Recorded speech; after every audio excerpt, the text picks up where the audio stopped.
Good morning students, my name is Vishal Bansal. हम अपनी 11th class में फॉर्म्स ऑफ बिजनेस यूनिट को लेकर के यूनिट सेकंड जो है हमारी उसको कर रहे हैं। अब तक हमने sole trade, partnership, joint Hindu family, cooperative societies और कंपनी को लेकर के वीडियो जो है अपलोड की जा चुकी है। आज की जो वीडियो है काफी स्पेशल होने वाली है, काफी इंपॉर्टेंट ये वीडियो है। ये 11 स्टूडेंट के लिए भी काफी इंपॉर्टेंट है और आने वाले टाइम में अगर कोई कॉम्पिटिटिव एग्जाम्स के लिए तैयारी करे उसके लिए भी काफी इंपॉर्टेंट है। तो आइए स्टार्ट करते हैं। सॉरी, टॉपिक है हमारे पास formation of various stages to incorporate the company. किसी कंपनी को बनाने के लिए हमें क्या क्या स्टेजेस को पास करना होता है उसके बारे में ये जो है हमारे पास में टॉपिक है। तो जब भी हम किसी भी कंपनी को बनाने जाएंगे, इनकॉर्पोरेट करने जाएंगे, प्राइवेट कंपनी है या पब्लिक कंपनी है, तो हमें 3 स्टेप को फॉलो करना होता है। सबसे पहली स्टेज आती है प्रमोशन की, दूसरी स्टेज है इनकॉर्पोरेशन ऑफ बिजनेस की और थर्ड स्टेज है हमारे पास कमेंसमेंट ऑफ बिजनेस की।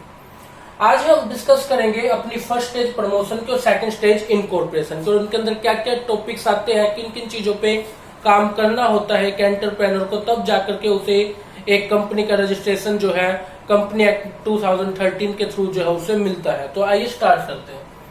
सबसे पहले अगर हम प्रमोशन की बात करें तो प्रमोशन में किन स्टेजेस से हमें गुजर करके जाना होता है, तब जाकर के हमें कंपनी जो है एक इनकॉर्पोरेट होती है। First of all, discovery of new idea. Promoter वो व्यक्ति होता है जिसके माइंड में किसी भी चीज को लेकर के, किसी भी नई कंपनी को, नई ऑर्गेनाइजेशन को खोलने के प्रति उसके माइंड में एक थॉट आता है। ठीक है, प्रमोशन वही है। प्रमोशन के अंदर वो सभी एक्टिविटीज आएंगी जो एक कंपनी को जो है अपने माइंड में सोचने से रिलेटेड लेकर के और कंपनी को एक रूप जो है, ओरिजिनल रूप देने के लिए जो चीज आती है वो प्रमोशन के अंदर आती है। तो डिस्कवरी ऑफ न्यू आइडिया, सबसे पहले माइंड में थॉट आएगा एंटरप्रेन्योर के, प्रमोटर के, कि मुझे एक्चुअल में करना क्या है।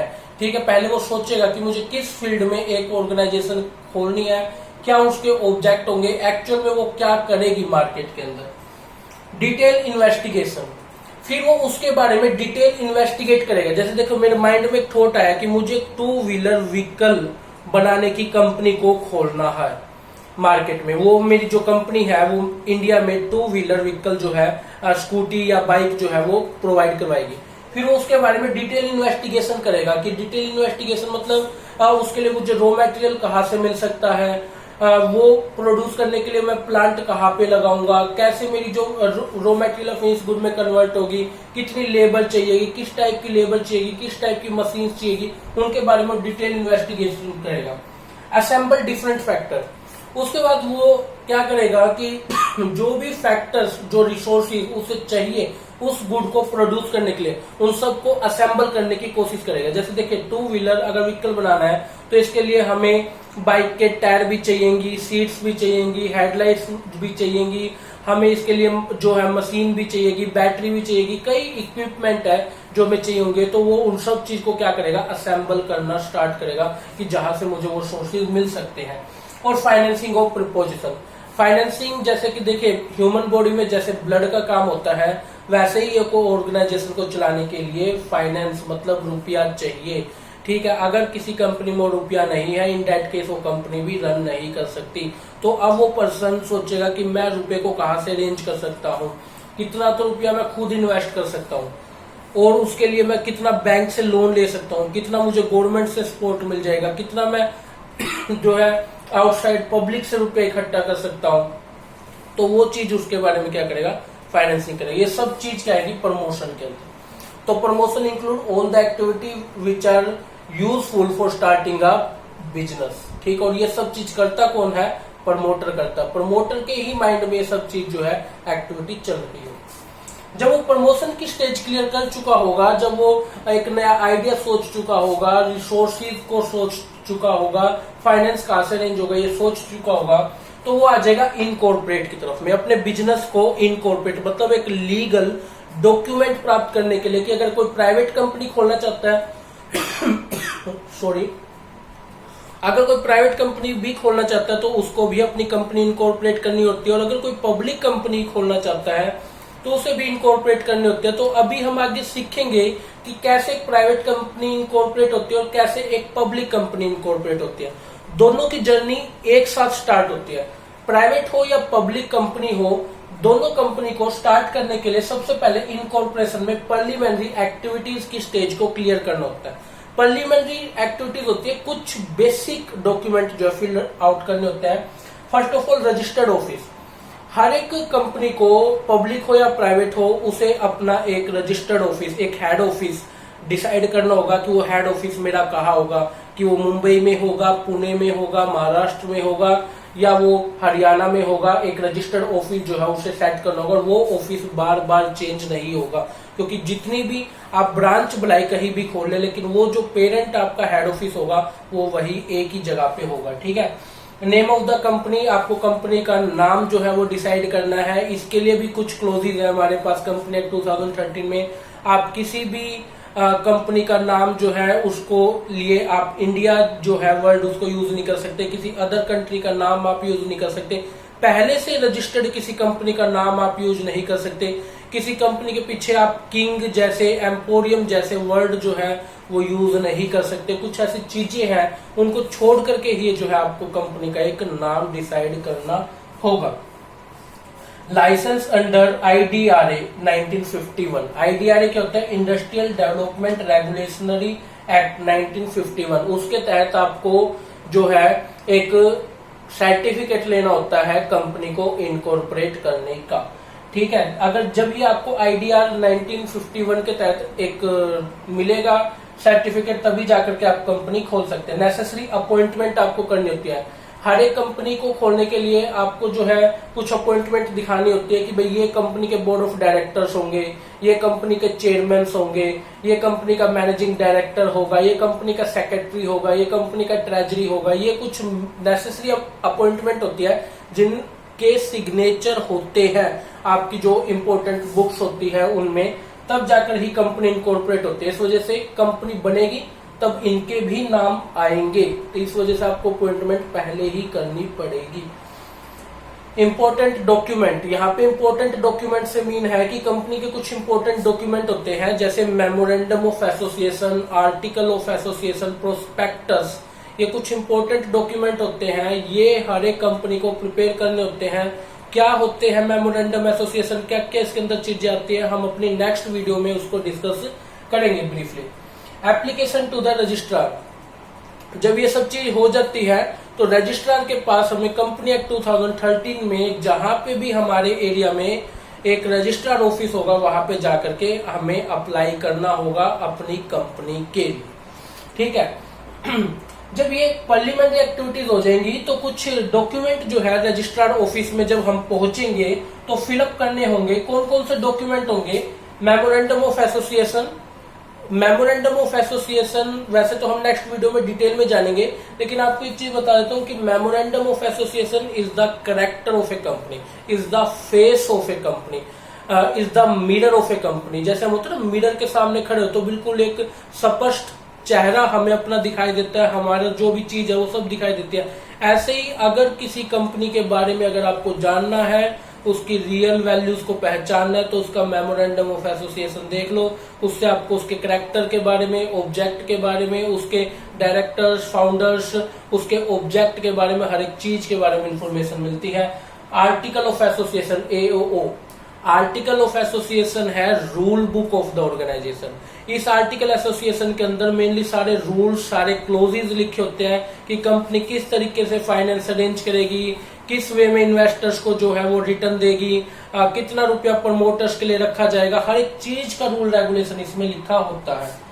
हेड ऑफिस कहाँ होगा, हमने इसे पार्लियामेंट्री एक्टिविटी में भी बताया था। हेड ऑफिस डिसाइड करना होगा। लिस्ट ऑफ डायरेक्टर, वो अपॉइंटमेंट थी ना, उसी अपॉइंटमेंट में हम डायरेक्टर की लिस्ट बनाते हैं। जैसे देखिए हमने लास्ट टाइम भी डिस्कस किया था कि प्राइवेट कंपनी में कम से कम 2, पब्लिक में कम से कम 3 डायरेक्टर होने चाहिए। ठीक है। तो डायरेक्टर की एक लिस्ट हमें जरूर बनानी होती है कि कितने डायरेक्टर है हमारे, उनके नाम, क्वालिफिकेशन, हर एक चीज जो है मेंशन होगी। कंसेंट ऑफ डायरेक्टर, सभी डायरेक्टर आपसी सहमति से इस ऑर्गेनाइजेशन का हिस्सा है वो सब अपनी सहमति से एक जो है कंसेंट पे साइन करेंगे और वो साइन जो है वो रजिस्ट्रार ऑफिस में जमा हो जाएगा वो लेटर। ठीक है। क्वालिफिकेशन शेयर क्या होता है?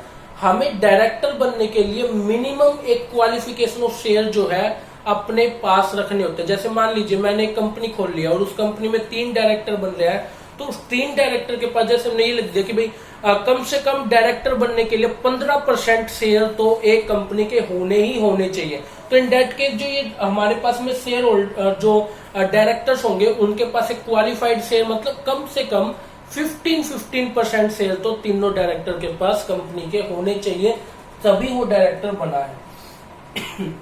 एग्रीमेंट विद मैनेजमेंट के साथ जो एग्रीमेंट होगा सभी पर्सन का और स्टेक होल्डर्स का, वो एग्रीमेंट जो है जमा हो जाएगा। और स्टैट्यूटरी डिक्लेरेशन, यहाँ पे ये डिक्लेरेशन वर्ड थोड़ा सा इरेज हो गया है। डिक्लेरेशन से मीन है कि हम लीगल तौर पे डिक्लेयर करेंगे कि हम ये कंपनी बनाने जा रहे हैं, ये इसका ऑब्जेक्ट है, ये कंपनी का हेड ऑफिस होगा, यहाँ पे हम काम करेंगे, हर एक चीज जो है लीगल वे में काम करेंगे। ये चीज का क्या है, हमें एक डिक्लेरेशन करना होता है, तब जाकर के रजिस्ट्रार हमारी कंपनी को क्या करेगा, रजिस्टर्ड कर देगा। जब ये प्रॉपर सारी चीज हो जाएगी, प्रीलिमिनरी एक्टिविटी, फिर रजिस्ट्रार के पास ये सब एक्टिविटी फुलफिल हो जाएंगी, फिर एंड में हमें एक एप्लीकेशन फीस हमें पेड करनी होगी। हमें क्या पेड कर देनी होगी, एक एप्लीकेशन फीस हमें पेड कर देनी होगी। जैसे ही हम एक एप्लीकेशन फीस पेड कर देंगे, जो भी रजिस्ट्रार ऑफिस ने डिसाइड की है, उसी टाइम पे 2 चीज होती है। हमें एक जो है देखिए, जब ये एप्लीकेशन फीस पेड की जाती है तो उस टाइम पे सर्टिफिकेट ऑफ इनकॉर्पोरेशन इशू कर दिया जाता है।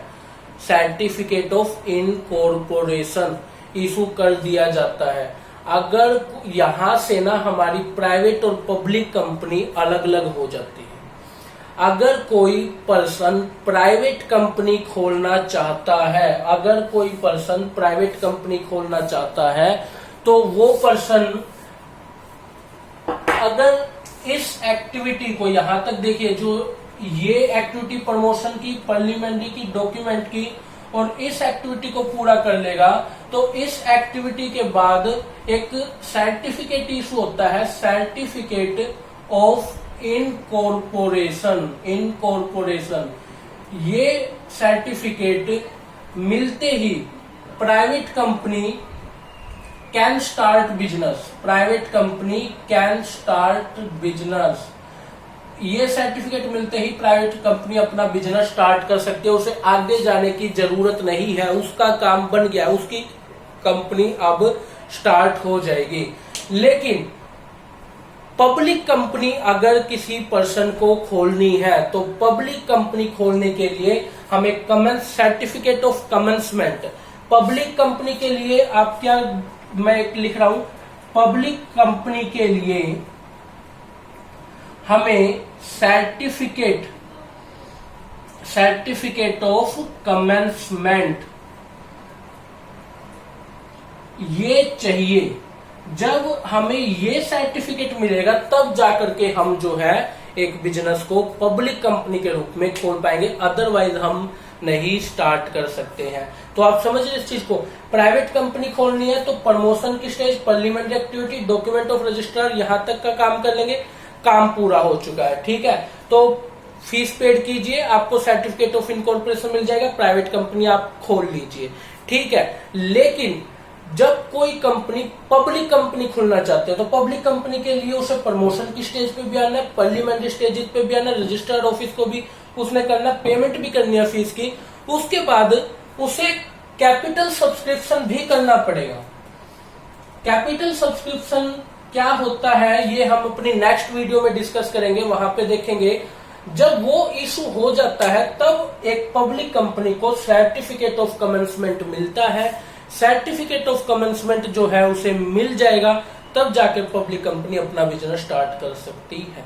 तो आज के लिए वीडियो में इतना ही है। ये फोन नंबर मेरे यहाँ पे मेंशन है, किसी बच्चे को अगर कोई प्रॉब्लम आती है किसी भी टॉपिक में, तो वो मुझे कॉल कर सकता है, व्हाट्सएप पे मैसेज कर सकता है, मैं उसके सॉल्यूशन करने की पूरी कोशिश करूँ। ठीक है स्टूडेंट, थैंक यू।